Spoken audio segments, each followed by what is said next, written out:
پیارے دوستو السلام علیکم۔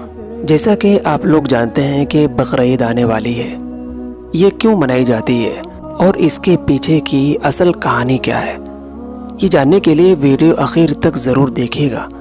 ہزاروں سال پہلے کا واقعہ ہے۔ حضرت ابراہیم علیہ السلام آرام فرما رہے تھے اور ان کو نیند آ گئی۔ خواب میں دیکھتے ہیں کہ اللہ تعالیٰ ان سے فرما رہا ہے، اے ابراہیم، اپنی سب سے پیاری اور عزیز چیز کو میری راہ میں قربان کرو۔ جیسے ہی صبح ہوئی آپ اٹھے اور سوچنے لگے کہ نبی کا خواب کبھی جھوٹا نہیں ہوتا۔ اس وقت آپ کے پاس بہت ہی تعداد میں اونٹ موجود تھے۔ آپ نے 100 اونٹوں کی قربانی کر دی۔ پھر اگلی رات حضرت ابراہیم علیہ السلام آرام فرما رہے تھے۔ ان کو خواب آتا ہے۔ خواب میں دیکھتے ہیں کہ اللہ تعالیٰ ان سے فرما رہا ہے کہ اے ابراہیم، اپنی سب سے پیاری اور عزیز چیز کو میری راہ میں قربان کرو۔ دوسرے دن آپ نے 200 اونٹوں کی قربانی کر دی اور پھر تیسری رات پھر سوئے۔ رات کو خواب میں غیب سے آواز آئی کہ اے ابراہیم، اپنی سب سے پیاری اور عزیز چیز کو میری راہ میں قربان کرو۔ اب جیسے ہی صبح ہوئی حضرت ابراہیم علیہ السلام سوچنے لگے کہ سب سے پیاری چیز تو میرا بیٹا اسماعیل ہے۔ آپ سوچنے لگے کہ اللہ پاک یہ دیکھنا تو نہیں چاہتا کہ میں سب سے زیادہ محبت اپنے فرزند سے کرتا ہوں کہ اپنے رب سے کرتا ہوں۔ پھر آپ نے فیصلہ کیا کہ اپنے فرزند کو، اپنے لختی جگر کو اللہ تعالیٰ کی راہ میں قربان کریں گے۔ حضرت ابراہیم علیہ السلام اپنی زوجہ حضرت ہاجرہ کے پاس آتے ہیں اور ان سے فرماتے ہیں، اے ہاجرہ، آج اسماعیل کو تیار کرو، اسے غسل کراؤ اور خوشبو لگاؤ اور نئے کپڑے پہناؤ۔ آج ہم اپنے دوست کی دعوت پر جا رہے ہیں۔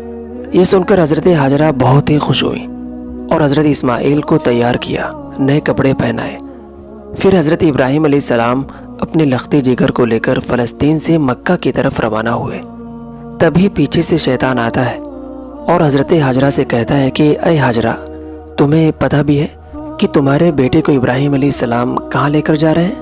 وہ انہیں دوست کی دعوت پر نہیں لے جا رہے، انہیں مارنے لے جا رہے ہیں۔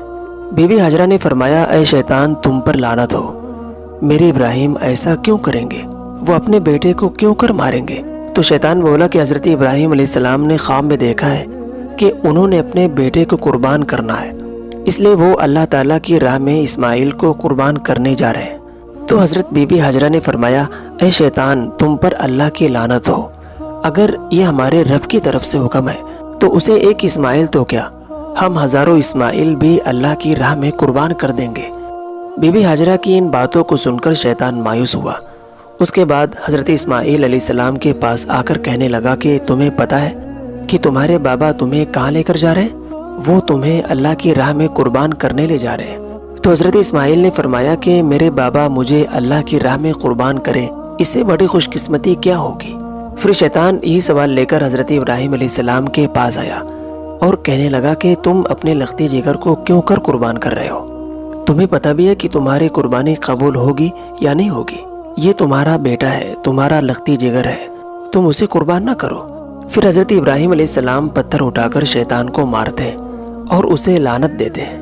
یہی وجہ ہے کہ تب سے لے کر اب تک مکہ مکرمہ میں حج کے دوران حاجی شیطان کو پتھر کنکری مارتے ہیں۔ پھر حضرت ابراہیم علیہ السلام آگے بڑھنے لگے اور اپنے لختی جگر سے کہنے لگے کہ بیٹے، آپ کو پتہ ہے کہ ہم آپ کو اللہ کی راہ میں قربان کرنے لے جا رہے ہیں۔ تو حضرت اسماعیل نے فرمایا، اے بابا جان، میرے لیے اس سے بڑی خوش قسمتی اور کیا ہے کہ ایک اللہ کے نبی مجھے اللہ کی راہ میں قربان کرنے لے جا رہے ہیں۔ حضرت اسماعیل نے فرمایا، بابا جان، میری آپ سے ایک التجا ہے، آپ میرا گلا کاٹو گے تو آپ مجھے دیکھ نہیں پاؤ گے، اس لیے آپ میرے ہاتھ پاؤں رسی سے باندھ دو، اور بابا میں چاہوں گا کہ آپ اپنی آنکھوں پر بھی پٹی باندھ لیجئے تاکہ آپ کو رحم نہ آئے۔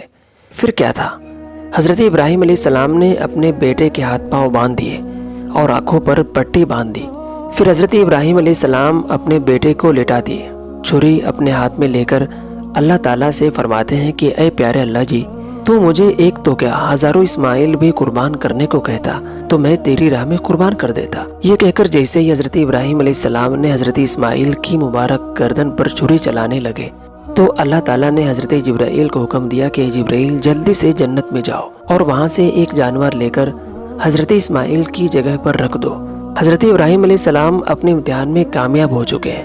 جیسے ہی حضرت ابراہیم علیہ السلام نے چھری پھیری اور اپنی آنکھوں سے پٹی کھولی تو کیا دیکھتے ہیں کہ ان کا بیٹا خیریت سے، عافیت سے ان کے ساتھ کھڑا ہے، اور نیچے دیکھتے ہیں کہ ایک دمبا حضرت اسماعیل کی جگہ پر قربان ہو چکا ہے، وہ دمبا جس کو لوگ بھیڑ بھی کہتے ہیں۔ حضرت ابراہیم علیہ السلام نے اللہ تعالیٰ کا شکر ادا کیا۔ تبھی غیب سے آواز آتی ہے کہ اللہ تعالیٰ فرماتا ہے کہ ابراہیم، تیرے اس امتحان کو قیامت والے دن تک یاد رکھا جائے گا، اور تیری سنت کو ایمان والے ہر سال یاد کریں گے اور میری راہ میں جانور قربان کریں گے۔ تب سے ہی یہ سلسلہ جاری ہوا۔ عید کے 70 دن بعد، یعنی روزوں کی جو عید آتی ہے، اس کے 70 دن بعد 2 مہینے 10 دن بعد یہ بقرعید آتی ہے۔ پاکستان، ہندوستان، بنگلہ دیش، جہاں جہاں بھی مسلمان رہتے ہیں، اس دن کو اللہ تعالیٰ کی راہ میں جانور قربان کرتے ہیں۔ یہ سنت 3 دن تک ادا کی جاتی ہے، جس میں دمبا، اونٹ، گائے، بکرا، حلال جانوروں کو قربان کیا جاتا ہے۔ جانور کو قربان کر کے اس قربانی کے گوشت کے 3 حصے بنائے جاتے ہیں۔ پہلا حصہ غریبوں کے لیے، اور دوسرا حصہ رشتہ داروں کے لیے، اور تیسرا حصہ اپنے گھر کے لیے رکھ لیتے ہیں۔ اسی سنت کو ادا کر کے ہی قربانی کی جاتی ہے۔ جانور ذبح کیے جاتے ہیں اور گوشت کو بانٹا جاتا ہے۔